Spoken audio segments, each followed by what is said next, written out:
At the end of my videos, you, the viewer, walk away a little better educated, a little better informed, a little more intelligent. I don't know if that's really the case, but I like to think that that's so. Not this video. I'm telling you that right off the bat. Your IQ's gonna drop at the end of this video. Just be warned. Have a work of Shakespeare handy or something to resuscitate your falling intelligence after watching this video. Alright, well, let me tell you a little something. Let me tell you about, just pulling them out of the hat, 3 of my Christian heroes. Let me first start with Ignatius of Antioch. Here is the icon of St. Ignatius, being devoured by wild beasts. Let me just tell you about the way Ignatius met his end on the battlefield. Ignatius was sentenced to Rome, to die in Rome in the arena, to be fed by wild beasts for being a Christian. He was being transported to Rome, and what was the first thing on the mind of Ignatius? Was it his impending doom? No, it was the health of his brother churches that were besieged by the Docetic heresy, the heresy that said that Jesus only appeared to come in human form, but was in fact only a spirit. And apparently that was a seductive little heresy, and there's a real risk of it taking over some of his brother churches. He wrote the church in Rome, not for the sake of telling them, look, grease the palms of the local officials, do what you gotta do, get me off the hook here, this is gonna be a horrible death. To the contrary, he said, stay out of the way, let me die for Christ. This is how God is going to be honored the most. I want to be a martyr. And this is how his death on the battlefield, so to speak, is depicted in an icon. Let me tell you about another one of my boys. Here's some art concerning the martyrdom of Polycarp. Polycarp also, he died around 155, 156 for being a Christian. He had the opportunity to, he was going to be burned at the stake. He had the opportunity to renounce Christ to save his neck. And when he was going to, when he had that opportunity, his response was, 86 years I served him, and he never did me any harm. How can I now then renounce my King and Savior? He was tied to the stake, they lit the fire, and the fire was not able to consume him. It formed a ring around him, and it illuminated him. And the executioners, clearly a miracle, at least if you believe the account, a miracle was occurring, and the executioners realized this, and they took a sword and stabbed Polycarp through and killed him that way instead. Truly a magnificent, heroic death on the battlefield for Christ. And may I say, on a side note, I hope I have abs like this when I'm 86. Justin Martyr.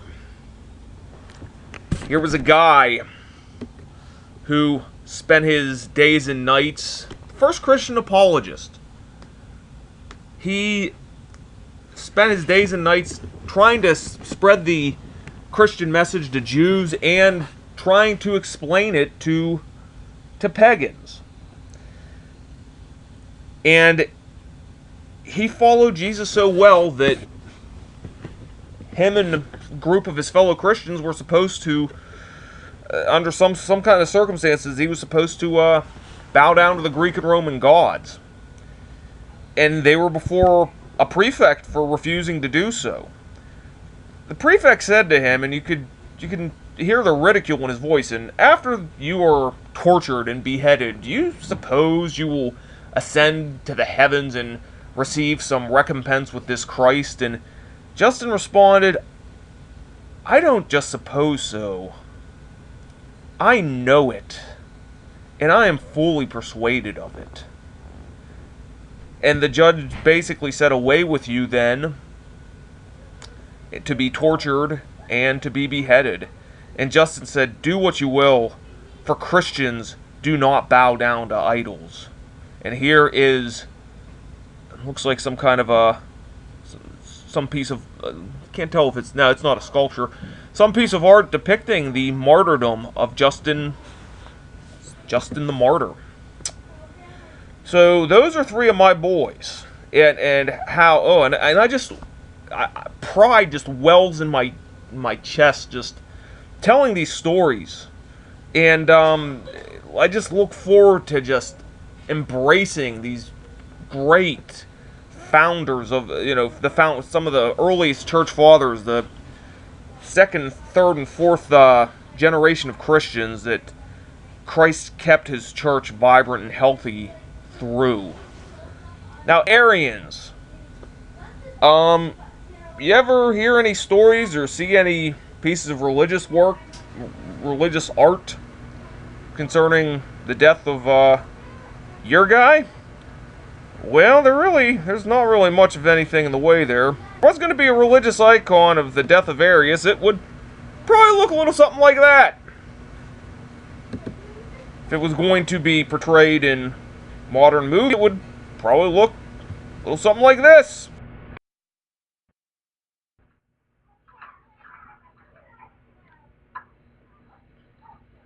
Because, see, Arius,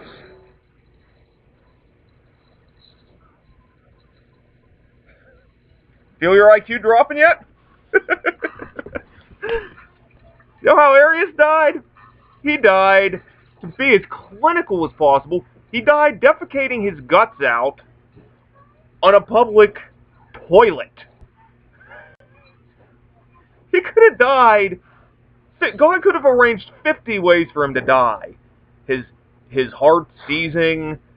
He could have been crucified. It could have been a matter of him dying under the harsh conditions of the exile he was under. But no. He specifically allowed this heretic to die on the toilet, having dumped his guts out. So let's review, class. Ignatius's death, Polycarp, Justin's death, Arius's death. Now, the first three believed that Jesus Christ was God. The last one believed Jesus Christ was a creature. Comparing the first three to the last one, is that not enough to kind of make you wonder whose beliefs were honored by God and whose beliefs were, well, say it with me, full of crap?